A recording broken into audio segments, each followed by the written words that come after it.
they are changing my voice. Proverbs 8. I think I'm going to go over this one a couple times out here. Does not wisdom call out? Does not understanding raise her voice? At the highest point along the way where the paths meet, she takes her stand. So wisdom calls out. She raises her voice. At the highest point along the way where the paths meet, she takes her stand. She takes a stand for what is right. Right? It's the Bible. And the argument being made is that it's a book that teaches you how to live your life, that explores the history of the world to some degree. These are the arguments being made, whether they're coded there or not.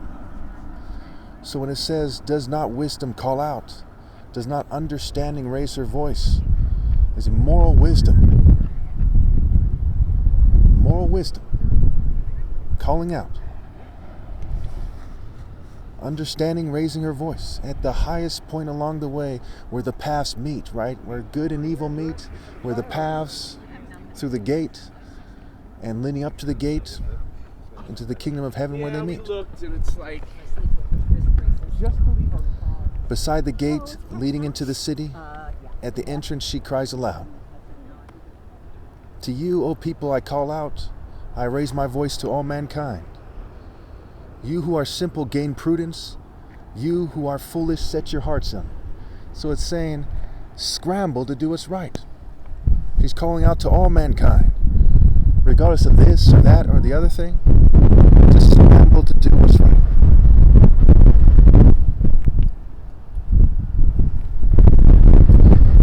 My mouth speaks what is true, for my lips detest wickedness. All the words of my mouth are just, none of them are crooked or perverse. To the discerning, all of them are right. They are upright to those who have found knowledge. Choose my instruction instead of choice silver, knowledge instead of choice gold. For wisdom is more precious than rubies, and nothing you desire can compare with her. I, wisdom, dwell together with prudence. I possess knowledge and discretion. So wisdom comes together. Wisdom lives together. Wisdom is yoked to prudence. And wisdom possesses knowledge and discretion. Good sense, sound judgment.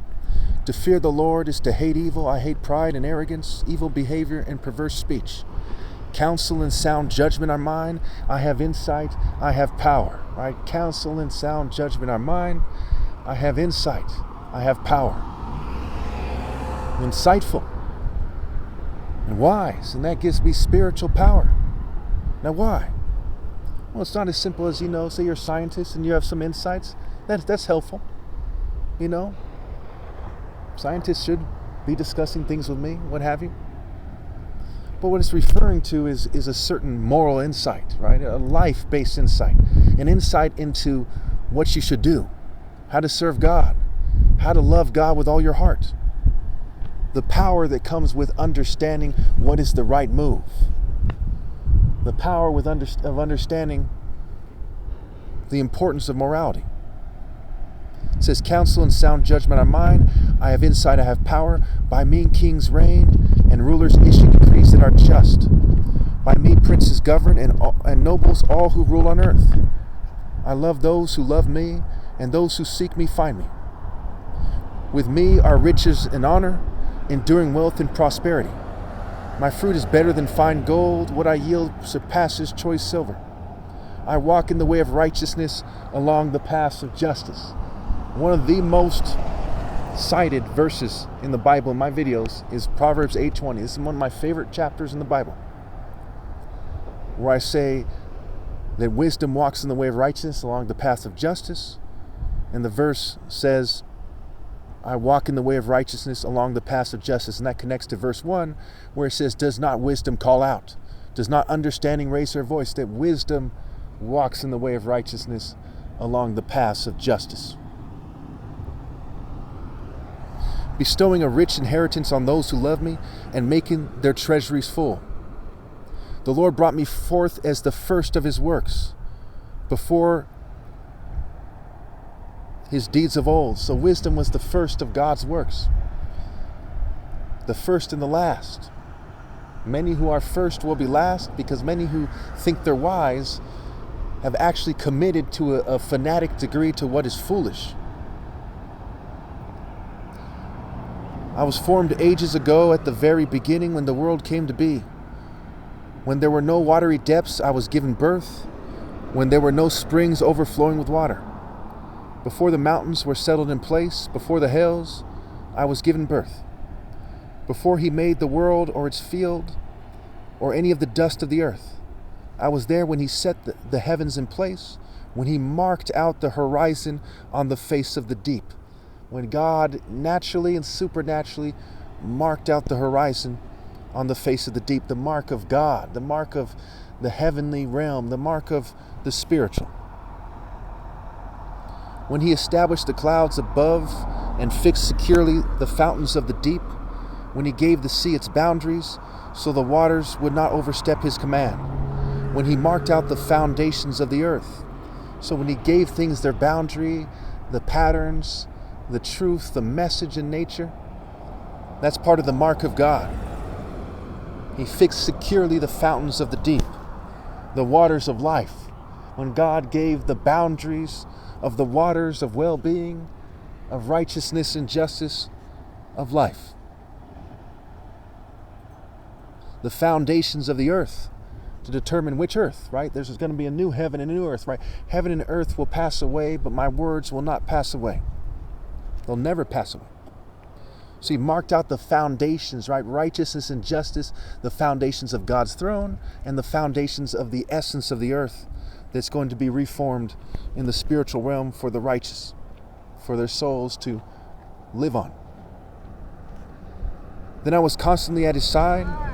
I was filled with delight day after day, rejoicing always in his presence, rejoicing in the whole world and delighting in mankind. Now then, my children, listen to me. Blessed are those who keep my ways. Listen to my instruction and be wise. Do not disregard it. Do not disregard it. Blessed are those who listen to me, watching daily at my doors, waiting at my doorway. For those who find me find life and receive favor from the Lord. But those who fail to find me harm themselves. All who hate me love death, right? They love spiritual death because they hate wisdom. And true wisdom is moral wisdom. So you see that Proverbs 8 is a very important chapter. It gives you a point of reference to understand what the Bible means by the mark of the beast and having the seal of God versus the seal of the devil. That natural, essence of righteous, essence of natural, supernatural, super righteous, profoundly righteous mark of God, seal of God, proof of God, spirit of God, word of God, actions of God. From the mouth of the righteous comes the fruit of wisdom, and wisdom calls out, and understanding raises her voice. At the highest point along the way where the paths meet, she takes her stand. Beside the gate, and I am the gate, leading into the city, at the entrance she cries aloud, to you, O people, I call out. I raise my voice to all mankind. You who are simple, gain prudence, diligence, scramble to do what's right. You who are foolish, set your hearts on it. Set your hearts on wisdom and not mere money, not mere social norms. Set your hearts on what is really valuable. Set your hearts on storing treasures in heaven, Matthew 6. On being persecuted for righteousness' sake, Matthew 5. Set your hearts on truth, mercy, justice, and faithfulness with the proper measure, Matthew 23. Set your hearts on what is truly valuable.